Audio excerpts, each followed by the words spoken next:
인생은 선택의 연속이라 그렇게 말할 수가 있습니다. 제가 어저께 과일 가게를 잠깐 갔었는데요. 수박이 이렇게 있더라고요. 그 수박을 무엇이 맛있는지 모르잖아요. 속을 못 보니까요. 그런데 같이 가신 분들이 저보고 수박을 고르라는 거예요. 그래서 이렇게 보고 저렇게 보고 꼭지도 한번 살펴보고 그리고 수박을 하나 골랐습니다. 맛은 좋은데 잘라보니까 맛은 좋은데 속이 조금 더 많이 익었더라고요. 그래서 조금 아쉽다 이런 생각을 했습니다.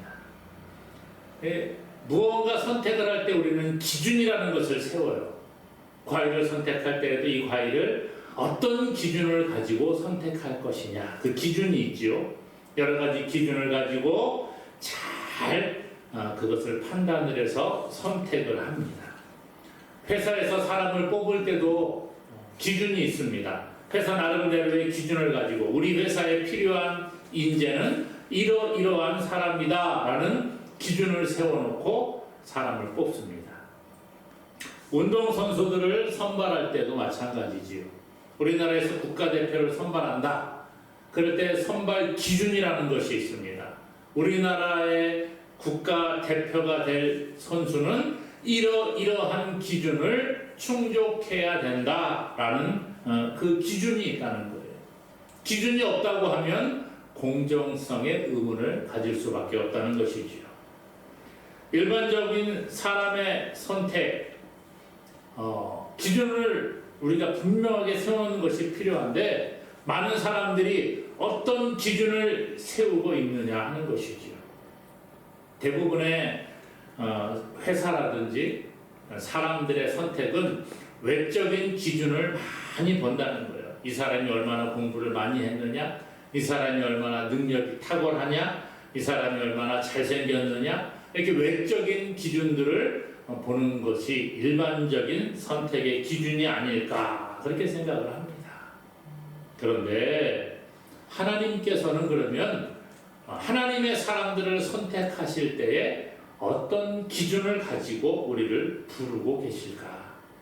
하나님은 저와 여러분들을 이곳으로 부르신 줄로 믿습니다. 그런데 우리를 부르실 때에 하나님의 선택의 기준이 있을 거 아니에요. 그 기준이 무엇일까? 우리는 고민해 보지 않을 수 없다는 겁니다. 내가 무엇이기에 하나님께 선택을 받았나?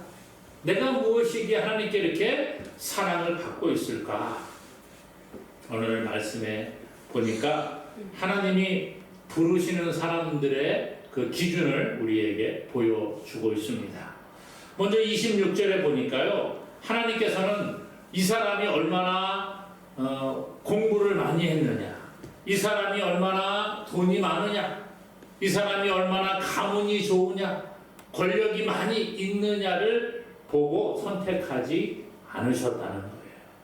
하나님의 부르심의 기준은 문벌이나 학벌이나 재산이나 권력의 유무를 보지 아니한다. 그렇게 말씀하고 있다는 거예요.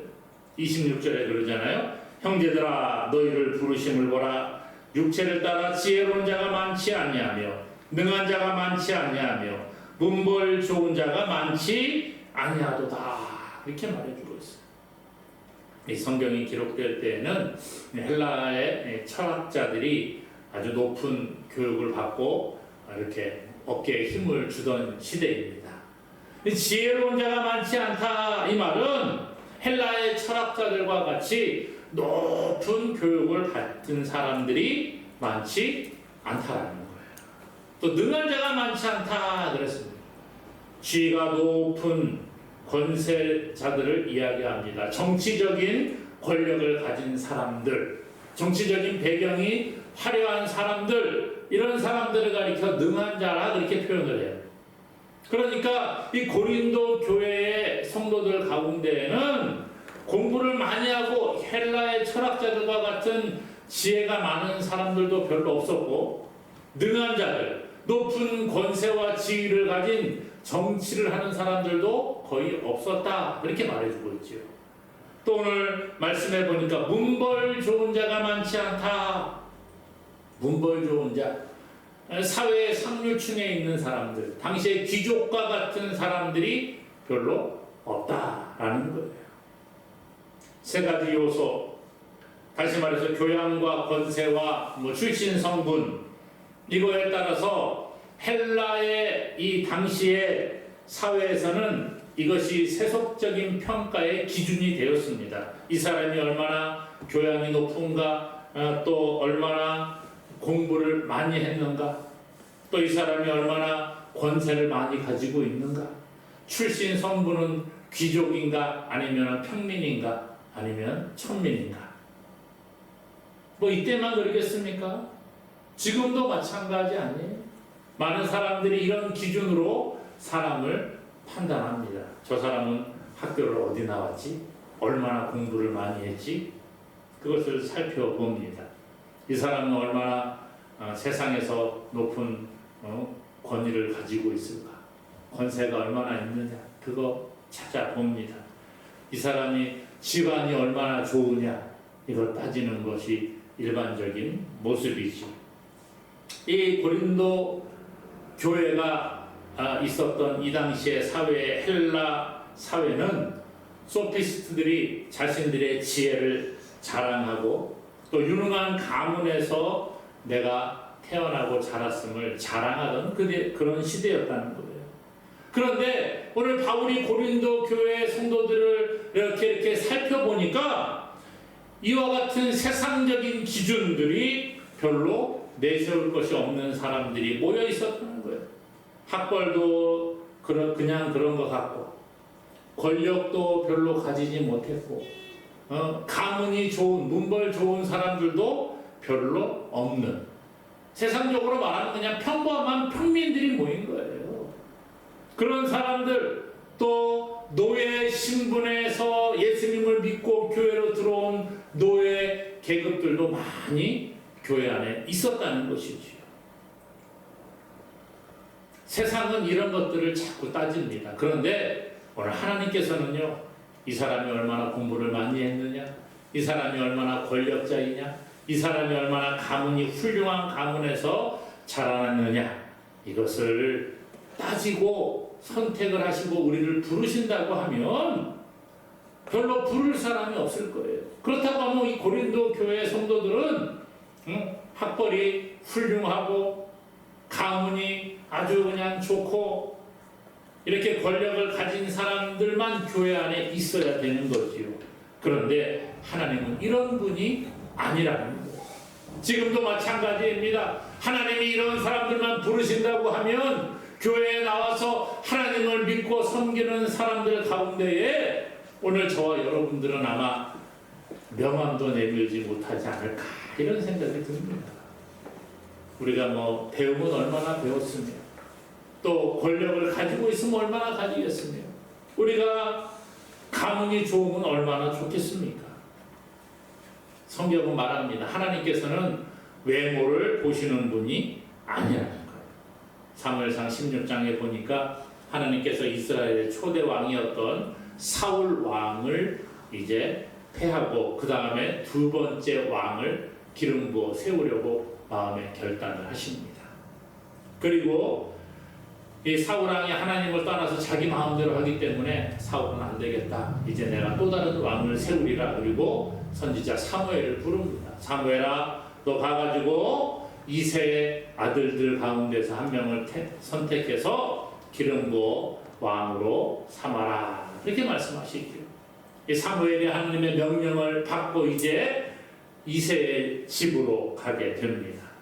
그래서 이새 아들들을 불러오라고 하는 거예요. 이새가 아들들을 다 사무엘 앞에 모아놓았습니다.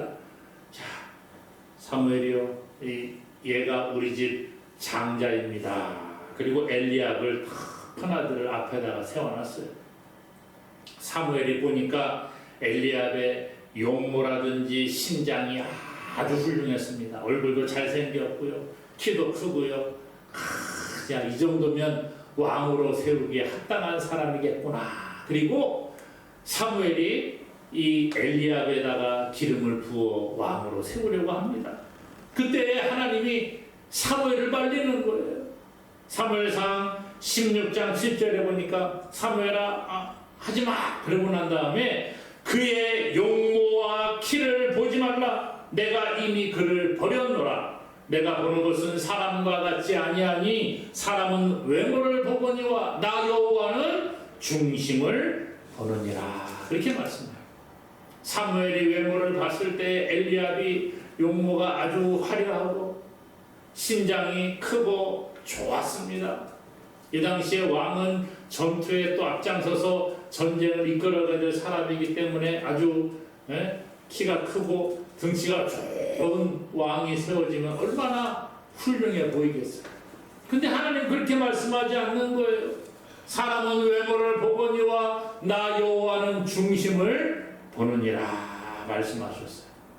사무엘의 눈에는 이 엘리압이 아주 화려해 보이고 훌륭한 왕이 될 모습으로 보였습니다. 하지만 하나님이 볼 때는 엘리압이 왕이 될 상이 아니라는 거예요. 하나님은 그 기준이 달랐다는 거예요. 사람의 기준과 달랐다는 거예요. 오늘 이 고린도 교회 성도들도 마찬가지입니다. 사람의 기준으로 볼 때에는 문벌이 좋은 자, 또 지혜로운 자, 학식이 많은 사람들, 또 권력이 있는 이러한 사람들이 하나님의 선택을 받고 부름을 받기에 합당한 사람들 같아 보이지요. 하지만 하나님은 그렇게 하지 않으셨다는 거예요. 우리가 겉으로 볼 때 아무리 화려하고 멋있어 보인다고 해도 그 마음에 하나님을 경외하는 마음이 없다고 한다면 그 사람은 하나님 보시기에 합당한 자가 아닌 줄로 믿으시기를 바랍니다. 사람이 보기에는 저 사람은 좀 공부도 별로 한 것이 없고 가문도 별로 내세울 것이 없고 권력도 가지지 못하고 초라해 보인다고 할지라도 하나님이 보실 때에 그 마음에 진정 하나님을 섬기고자 하는 마음이 있다고 하면 하나님은 그 사람을 선택해서 부르시는 줄로 믿습니다. 하나님이 일을 맡기시는 사람들은 우리 사람의 기준과 다르다는 거예요. 예수님을 따르던 제자들이 많이 있었습니다. 그런데 예수님께서 그들 가운데에서 기도하신 다음에 12명을 제자로 선택을 하셨어요. 사도라 그렇게 불렀지요. 이 제자들을 선택하실 때 예수님이 그 사람들을 선택한 기준이 무엇일까?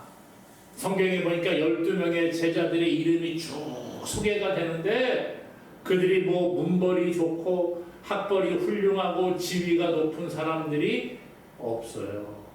별로 없어요. 우리가 알잖아요. 예수님의 12 제자들 가운데에 어부가 여러 명이 있습니다. 물고기를 잡다가 예수님이 불러서 예수님을 따라간 사람들이 있어요. 어떤 사람은 세관에 앉아갖고 이 돈을 받는 세리를 부름을 받기도 했습니다. 예수님의 제자로 선택받은 사람들 가운데에 아주 지위가 높은 사람들, 공부를 많이 한 사람, 가문이 훌륭한 사람을 찾아보기가 쉽지 않다는 거예요. 물론 예수님을 따르던 사람들 가운데 이런 사람들도 있었습니다. 하지만 예수님께 순종하고 예수님을 따라가서 예수님께 부름받은 제자들은 주님이 부르실 때 즉각적으로 순종한 사람들이었다는 거예요. 나를 따라오라 할 때 모든 것을 버려두고 예수를 따를 수 있는 결단의 사람이 예수님의 제자들이 되었다라는 것이죠. 오늘 우리라고 뭐 별반 다르겠습니까? 죄로 죽었던 우리를 하나님이 사랑하셔서 우리를 부르십니다. 야, 너 내 자녀가 되어라, 내 백성이 되어라. 주님이 오늘 저와 여러분들을 부르실 때 우리가 뭐 공부 많이 했다고 불렀습니까? 그게 아니라는 거예요. 뭐 박사학위가 있고 훌륭한 사람이 되었기 때문에 부른 게 아니라는 거예요. 학교에서 반에서 1등하고 전교 1등한 사람들만 부른다고 하면 아마 서울대생들 가운데에서 대부분이 예수님을 믿어야 될지 모르겠어요. 그런데 그렇게 하지 않으십니다. 우리가 돈이 많다고 해서 권력이 있다고 해서 부른다고 한다면 부자들만 부르셨겠지요. 재벌가들을 부르셨겠지요. 근데 그렇게 하지 않으신다는 거예요. 권력이 있고 돈이 많고 공부를 많이 했다고 하나님이 부르시고 선택하시는 게 아니라, 이런 외적인 조건이 아니라 하나님이 부르시는 자들은 하나님의 마음에 맞는, 하나님이 보시기에, 중심을 보시기에, 야, 너는 그래 나를 사랑하는 마음이 있구나, 넌 나에게 와서 예배드리고자 하는 마음이 있구나, 너는 나를 경외하는 마음이 있구나, 이런 자들을 부르시고 선택하시는 줄로 믿으시기를 바랍니다. 이런 외적인 조건을 본다고 하면 우리는 포기하고 일찍 돌아가야 되겠지요.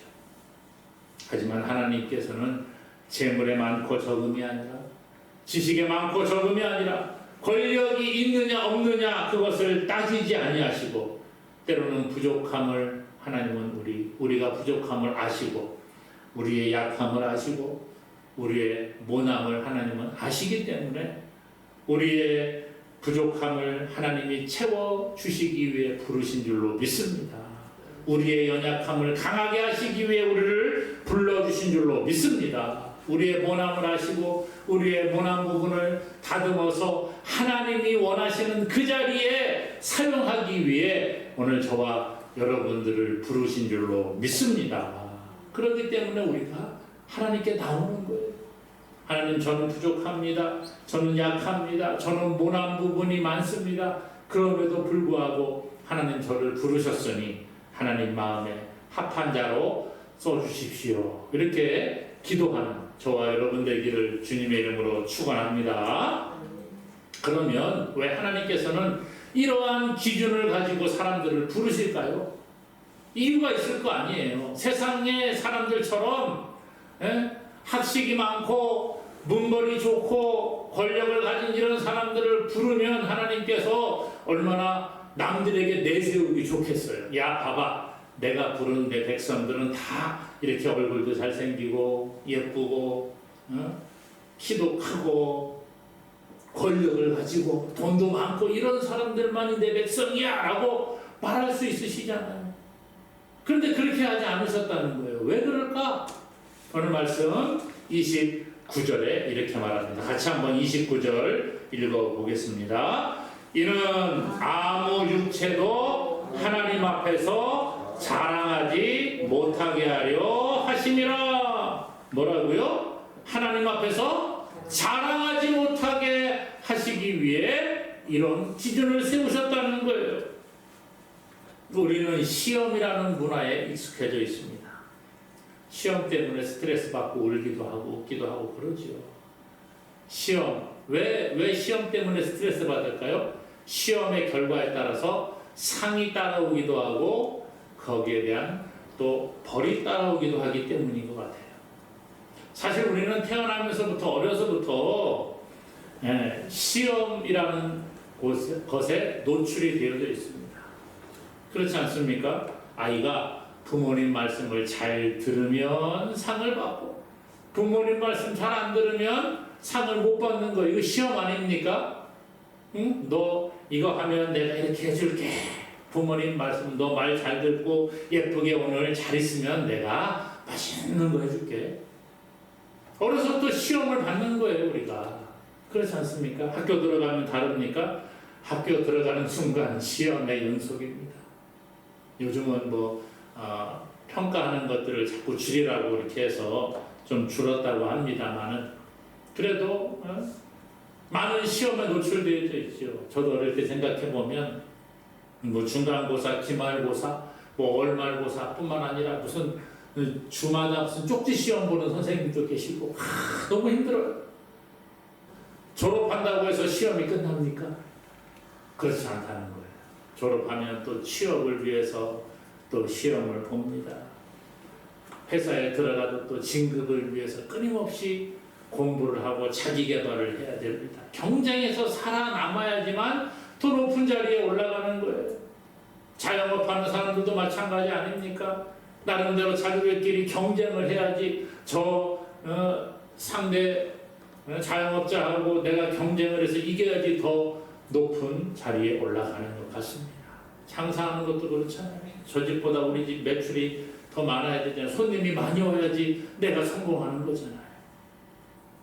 끊임없이 그런 것에 노출되어져 있습니다. 그러다 보니까 우리는 자랑하기를 좋아합니다. 경쟁에서 승리하면 자랑이 되는 거잖아요. 내가 저 사람하고 붙어가지고 이겼어. 야, 내가 저 사람보다 나아서 내가 이겼어. 내가 저 사람보다 음식 솜씨가 좋아서 우리 손님이 많어. 자랑하기 좋아하지 않습니까? 내가 잘해서 공부 잘해서 좋은 학교 갔어요. 자랑합니다. 내가 잘나서 더 좋은 직장에 취직을 했어요. 내가 더 잘나서 더 높은 직급에 올라갔어요. 내가 잘해서 돈을 더 많이 벌었어요. 내가 잘해서 좋은 결혼을 하고 우리 자녀들도 더 잘 키워요. 이런 문화가 세상의 문화라는 거예요. 그러다 보니까 내가 잘해서 이렇다라는 자랑하기를 좋아합니다. 자랑이라고 하는 것은 끝이 없어요. 교회 안에도 이런 것들이 많이 있습니다. 교회 안에서도 자신을 드러내기를 좋아하고 다른 사람보다 높아지고 인정받으려는 모습이 우리 가운데 있습니다. 목회자라고 다를까요? 똑같습니다. 똑같아요. 목사님들끼리도 교회가 더 크다는 걸 자랑하고 나는 어떤 직분을 맡았다고 자랑을 하고 이런 걸 좋아합니다. 그러다 보니까 교회 안에서도 그런 게 많지요. 내가 그래도 장로가 되었는데 말이야. 내가 권사가 되었는데. 내가 집사인데. 나는 잘나서 이렇게 목사가 되었는데. 이런 생각들이 은연중에 우리 생각을 지배할 때가 있다는 거예요. 이건 세상의 기준이라는 것입니다. 어떤 사람은 내가 그래도 저 집사님보다 전도를 더 잘하는데 내가 저 누구보다 기도를 더 열심히 하는데 이게 우리들의 자부심이 되고 자랑이 될 때가 있다는 것입니다. 그런데 오늘 말씀은 뭐라고 말하고 있습니까? 하나님은요 이런 기준을 가지고 사람을 부르는 게 아니라는 거예요. 하나님의 기준은 중심을 보시는 거예요. 왜 이렇게 하신다고요? 자랑하지 못하게 하려고 그렇게 기준을 세우셨다는 거예요. 만일 내가 공부를 많이 하고 내가 권력이 막 높고 내가 돈이 많기 때문에 하나님이 나를 부르셨다고 하면 사람들 앞에 그럴 거예요. 야, 너도 돈 좀 많이 벌어. 이제 너 높은 자리에 좀 올라가 봐. 너도 박사 한 두세 개 좀 따봐. 그러면 하나님이 너를 부르실 거야. 그런다고 하면 내가 매일같이 자랑하고 다니겠죠. 그런데 주님은 그거 말씀하지 않습니다. 세상이 볼 때에 미련해 보이고 약해 보이고 천해 보이고 멸시받는 사람 아무것도 없다고 할지라도 하나님은 그 사람의 중심을 보시고 저와 여러분들을 부르시는 줄로 믿습니다. 왜 그러시느냐? 자랑하지 말라는 거예요. 스스로 내가 이렇게 해서 이렇게 되었다라고 말하지 말라는 거예요. 내가 헌금 많이 하니까 내가 전도 많이 하니까 이런 거 자랑하지 말라는 거예요. 이것은 우리의 자랑거리가 아니라는 겁니다. 사도 바울은 고린도 전서 9장 16절에 이렇게 말합니다. 내가 복음을 전할지라도 자랑할 것이 없으면 내가 부득불할 일임이라. 만일 복음을 전하지 아니하면 내게 화가 있을 것이로다. 그랬어요. 자기가 이 바울이 얼마나 복음을 많이 전했습니까? 얼마나 많은 곳에 교회를 세우고 사람들을 주께로 돌아오겠습니까? 그럼에도 불구하고 복음을 전하는 것이 자랑거리가 아니라는 거예요. 내가 이만큼 했다고 하나님 앞에 자랑하지 않는다는 거예요. 이것은 당연히 할 일이라는 것입니다. 오늘 저와 여러분들에게 이러한 고백이 있기를 원합니다. 그럼 목사님 자랑하지 말라 그러고 맨날 나는 못났어요. 나는 아무것도 못해요. 이러고만 있어야 됩니까? 그게 아니죠. 우리가 자랑하고 싶은 게 사람의 본성이잖아요. 그럼 뭘 자랑해야 될까? 오늘 말씀 그런 이야기합니다. 31절에 보니까 그래도 자랑할 것이 있다는 거예요. 뭐냐? 기록된 바 자랑하는 자는 주 안에서 자랑하라 함과 같게 하려 함이니라. 이렇게 말해요. 자랑하는 자는 어떤 자랑하라고요? 주 안에서 자랑하라. 나 예수님 믿고 구원받았어. 이거 자랑하라는 거예요. 나 예수님 믿고 예수님과 함께 살아가는 게 얼마나 행복한지 몰라? 이런 거 자랑하라는 거예요. 다른 거 쓸데없는 세상적인 기준의 것들을 가지고 와서 자랑하는 게 아니라 나 예수님 믿으니까 너무 좋아. 나 하나님 믿으니까 너무 행복해. 이런 자랑하라는 거예요. 우리가 죄로 죽었던 자들이 하나님이 선택하시고 부르셔서 하나님의 자녀로 삼아주신 것이 얼마나 감사합니까? 그거 자랑하라는 거예요. 하나님의 자녀가 되고 하나님의 몸된 지체가 되었다는 것. 예수 그리스도가 교회의 머리가 되시고 우리는 그의 지체라고 했는데 이런 것들을 자랑하는 저와 여러분이 되기를 원합니다. 주님이 우리의 지혜가 되시고 우리에게 지혜를 주시고 우리를 의롭게 하시고 우리를 거룩하게 하시고 우리를 영화롭게 하신다 말씀하셨어요. 이것들을 우리가 자랑해야 할 줄로 믿습니다. 우리가 지금까지 어떤 삶을 살아왔느냐가 중요한 게 아니라는 거예요. 하나님의 은혜는 선물입니다. 내가 잘했다고 받는 게 아니라 하나님이 주시는 거예요. 값없이 주시는 것을 은혜라 그렇게 말합니다. 그러므로 하나님께 받은 은혜를 감사하고 자랑하시기를 원합니다. 고린도전서 10장 31절에 말합니다. 그런즉 너희가 먹든지 마시든지 무엇을 하든지 다 하나님의 영광을 위하여 하라 그랬어요. 먹든지 마시든지 무엇을 하든지 하나님의 영광을 위해 하라. 하나님께 영광을 돌리고 그리스도 안에서 자랑하는 것이 우리의 삶이 되어져야 할 줄로 믿습니다. 그러므로 육신의 외모의 것들, 우리의 육신의 조건을 자랑하지 않고 오직 주 안에서 하나님의 은혜를 입고 하나님의 은혜로 말미암아 구원받았음을 자랑하고 우리의 삶을 통하여 하나님께 영광 돌리는 믿음의 사람 되기를 주님의 이름으로 간절히 축원합니다.